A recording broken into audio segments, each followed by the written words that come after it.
lost in night, in the wood, shadows fight. Arms take gold, can't take flight. Power's gone, nothing's right. Cauldron cold, no more fire. Potions fail, dreams expire. Spirits whisper, call me liar. In the dark, lost desire. Purchase cry, echo loud. Through the fog, through the shroud. Mystic force, once so proud, now just whispers in the crowd.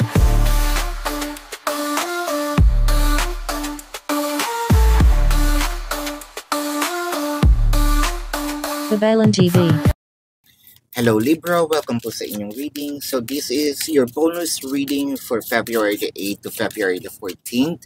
So para sa mga bagong hindi po naiintindihan, meron na pong readings for February the 8th to February the 14th na naipost, no? Just want to explain na before February the 8th na i-post na po siya. So this is a bonus update, no? So ibig sabihin extra na lang ito. So hindi po tayo late ha.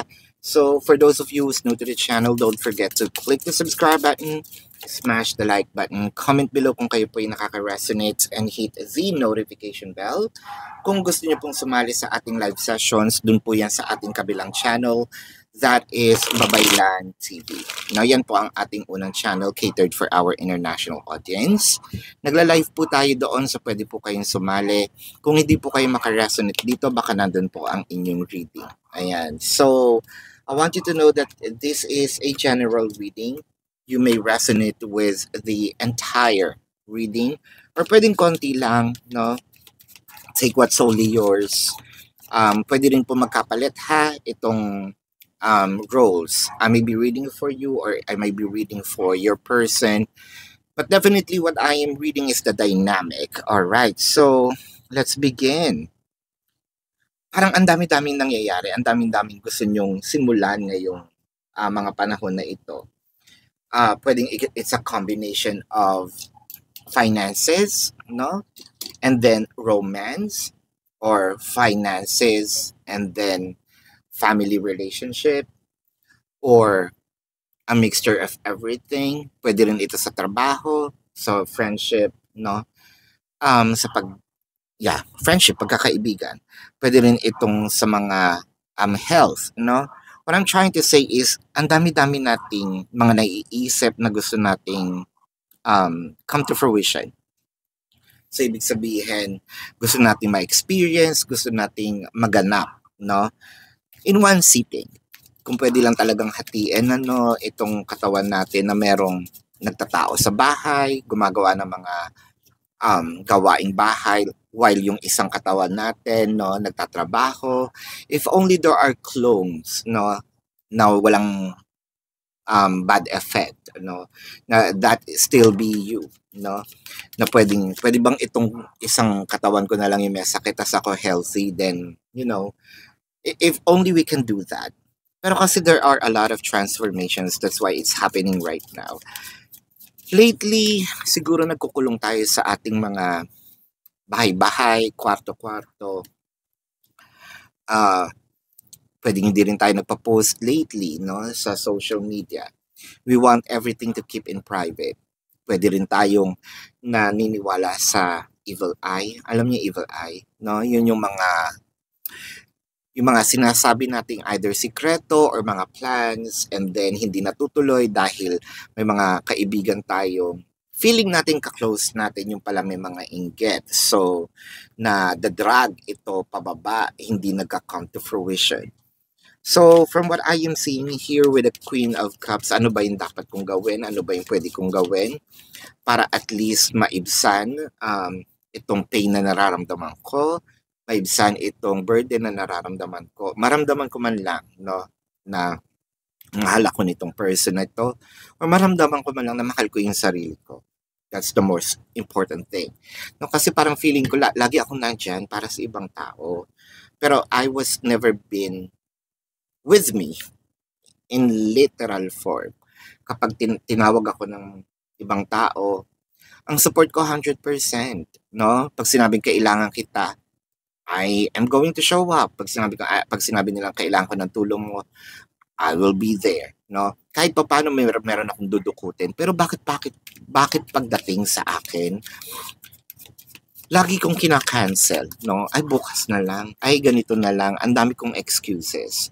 So, I think that this is the time, no, para i-prioritize naman natin yung sarili natin. Ang dami-dami nating nami-miss, no? Pwedeng nami-miss natin yung tao because we have a separation. Nami-miss natin yung feeling on how to be loved and being in love. Pwede ring nami-miss natin magkaroon ng jowa. We are single right now, so we're not limiting it to those people who are in a relationship. So kung single tayo, baka naman time ko na, no, para magkaroon ng relationship. Feeling ko, oo, gaga or gago ako dati. Pero I've changed. There's a tower moment that happened in here. Feeling ko okay na ako. No, mapapanindigan ko na to. There's a lot of maturity that happened to me. Matagal din akong nawala sa sirkulasyon, no, ng pagiging single or pagkakaroon ng love. So, matagal ako sa sirkulasyon ng single moments. Baka naman din yung body clock ko, no? Kailangan na rin, paganahin. Especially sa mga babae. Body clock kasi ng lalaki, kahit anong age yan di ba? Pwede pa silang mag-anak. Pero yung body clock ng babae, there will be a specific age. So, parang siguro, no? Pahuling biyahe na ako ng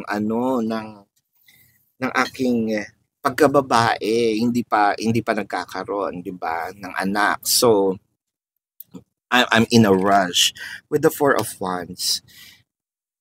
Pwedeng paulit-ulit tayo ng relasyon sa iba-ibang tao, no? Para tayong hopper. Para tayong job hopper. Or call center hopper, no? Pwede rin tayo yung, bakit laging ang aking relationship is panandalian? Ako ba yung may problema? No? Kasi kini-question ko na yung sarili ko Kung lagi akong patalon-talon at hindi naglalast yung relationship, baka nga ako yung may problema na. Tinitignan ko naman yung sarili ko. Feeling ko okay naman ako. And feeling ko nagkaroon na ako ng maraming transformation sa buhay ko. I feel like I am mature enough nga ba? Totoo nga ba? Now let's see. Where's the Nine of Cups? I feel like I am on the peak of my maturity. I feel like I am in the peak of my, womanhood, manlyhood, no? Pwede rin ito sa LGBTQIA+ community, no? Nandito na ako sa peak na alam ko na yung gender identity ko, sexual preference ko. With the Eight of Swords, sure na, hindi na magbabago ang isip ko. Ito na yon. This is the time. With the Two of Wands, hindi naman sobrang nagmamadali, pero parang feeling ko, now is the time na kailangan, no? Not just because of sex, not just because of the sexual pleasure of the earthly, ang tawag, meron silang term dun earthly desire. It's not because of that. It's because I feel like I am already mature enough and capable enough, no, to handle relationship with the Queen of Cups and the Seven of Swords. Pero bakit ganito, no? Libra. Bakit ganito kung kailan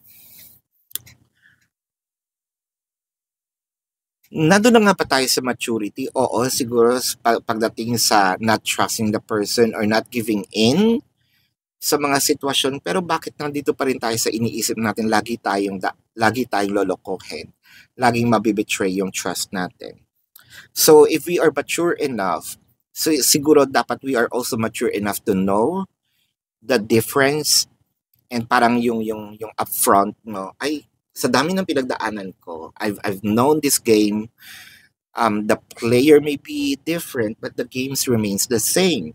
So iba-iba lang yung mga naglalaro, no, sa buhay ko. Pero alam ko na dapat yung mga move. Is there really a maturity that's going on in here? Or is this just a perception of yours, but really the maturity isn't happening yet? Kasi with the Seven of Swords, bakit parang meron tayong hindi lang walls ito no? Kasi pag sinabi yung walls, okay lang magkaroon ng trust issue somehow, no? Kasi pinoprotektahan mo yung sarili mo. Iba yung pagpoprotekta sa sarili, parang nag-preempt ka agad So may mga taong dumadating sa'yo, may mga taong nag-a-approach sa'yo I-entertain mo, tapos bigla mong maiisip, ay sandali, lolokohin lang ako nito, kahit wala pa silang ginagawa. Libra, what is happening with you? The Temperance, you are trying to jump off the cliff, try new things, and then all of a sudden, bigla kang mag-back out. Urong-sulong tayo, Libra, with the star in here. Probably this is something that's going on in your head. Alam mo bang deserve mong mahalin?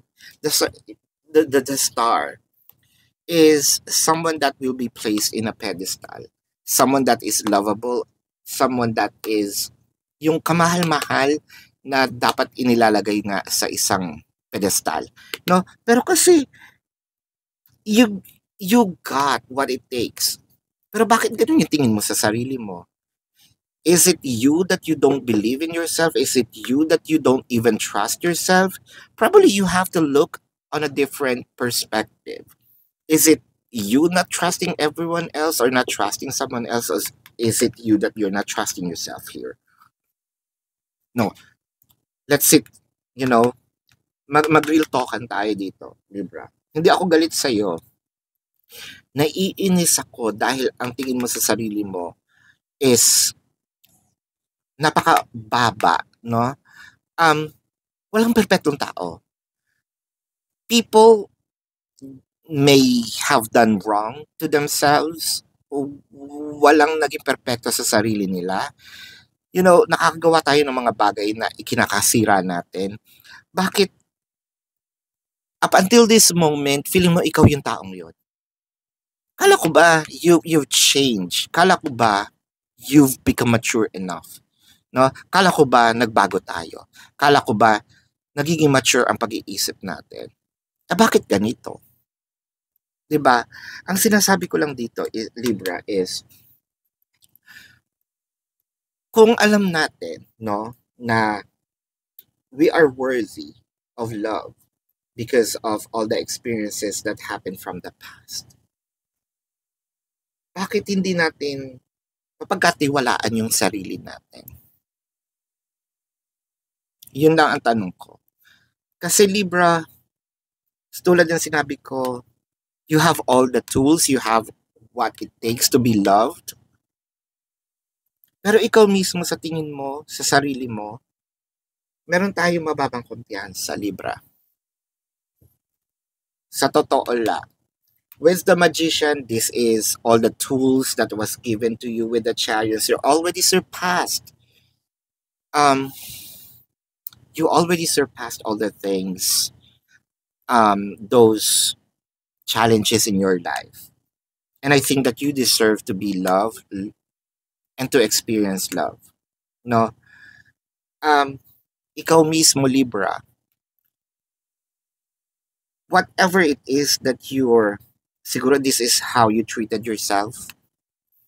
Baka kasi ganun yung tingin mo sa sarili mo, tinatrato mo yung sarili mo ng ganun na you're not deserving. Kaya the people who approach you, dahil nakikita nila sa iyo na hindi mo inaalagaan yung sarili mo, na pinapabayaan mo yung sarili mo, that manifested to their eyes na parang, ay, okay lang pala sa kanya. So Libra, what is happening? Sobrang baba ng kumpiyansa natin. Para yung ganito, Libra. Kung merong mga taong binibisita yung dating ikaw, para yan yung lumang bahay mo no? Isipin mo ito. Pupunta sila sa bahay mo, yung lumang bahay mo, para pag nakawan ka. Nakawin ang peace of mind mo, nakawin yung growth mo, nakawin yung transformation mo na pagbabago. Lagi nilang ipapaalala sa'yo. But you're not living there anymore. Sira na yung bahay na yon, sira na yung mga gamit na yon. Wala nang value yun. You're living in a different place, you're living in a different situation, circumstances, you're probably living in a different body, scientifically speaking, nag-replenish, no, yung mga cells natin. It depends on the organs, no? Yung iba a year, iba 7 years, pero you're not the same person anymore. Parang pinagnakawan nila yung lumang bahay mo na hindi ka naman doon nakatira. So, would that hurt me? No, because I'm not living there anymore. Iba na ako, no? Where's the King of Wands in here and the Knight of Cups? So, ang nakikita ko, dapat dire-diretso ang progress. Ikaw lang mismo, no? Ang ikaw mismo ang nagpapabagal ng sarili mong growth with the Nine of Pentacles and the Nine of Swords. Dapat happy ka no?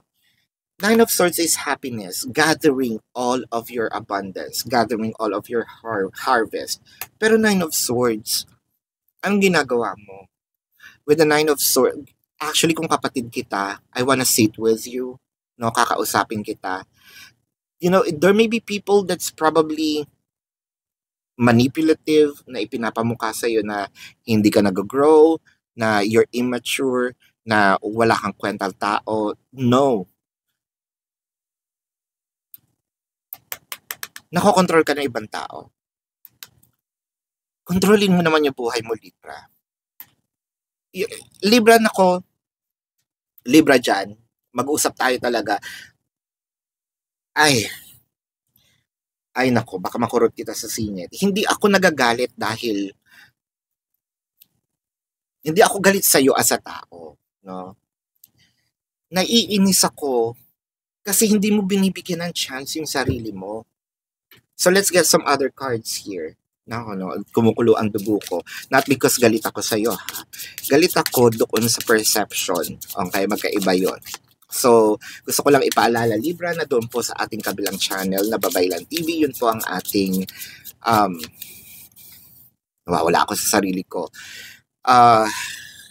Unang channel, catered for our international audience. Nagla-live tayo doon, pwede kayong sumali. No? Kung hindi kayo nakaka-resonate dito, baka nandun po ang inyong reading. Pero, kung hindi nyo po naabutan, pwede naman kayo magtanong dito sa ating comment section as long as the question po is answerable by yes or no. Libra, gusto ko lang ipaalala sa inyo also na kung hindi kayo masasatisfy sa yes or no na sagot, dumiretso na po kayo sa ating website. No? Sa description box ng video na ito, nandun po ang aking link sa description box. Click the link, i-route kayo doon sa aking website. Ngayon, makikita nyo po doon yung amount per question, the name, number, question form, QR codes for your reference.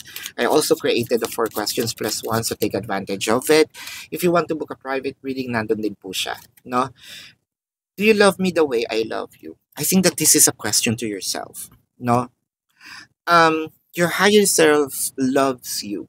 But do you love your higher self? How much do you love yourself? Kasi tulad nga sinabi ko, you always show up to other people. Prioritize mo siguro yung ibang tao, but when are you going to prioritize yourself? Let's get some messages from the universe. Whatever you have been putting off, don't procrastinate any longer. Tackle that long overdue project. You will feel better once you begin. Start with one thing at a time. Thoughts and ideas not acted upon are just laying in wait. You can do this. Kaya nga sabi ko, ang dami mong gustong gawin, no? At first. Pero sa sobrang dami mong gusto mong gawin, hindi mo magawa-gawa kasi may mga tao nakapaligid sa'yo, nai-impluwensyahan ka, sinasabi sa'yo hindi mo kaya, you're not capable enough, you're not beautiful enough, you're not lovable enough. Bakit ka nakikinig? You know, you're procrastinating things that will make you progress, no? Don't procrastinate. Isa-isahin mo kung ano yung mga gusto mong gawin as long wala kang matatapakang tao. No, kailangan i-inject pa rin natin yung morality, no? And start with one thing at a time. Thoughts and ideas are acted upon are just laying in wait. Mabubulok to yung mga projects mo, yung mga gusto mong gawin sa buhay. You can do this. So, let's check the zodiac sign of your person. This may be their sun sign or a placement in their chart. I'm seeing Taurus, Sagittarius, Cancer, Leo, Pisces. I am seeing Aquarius. Did I just mention Sagittarius? Yes. Cancer, Scorpio. Yep. Leo, so that is your reading. Love and light to you. Namaste. See you on the next live or the next reading. Goodbye. You want the best of my heart.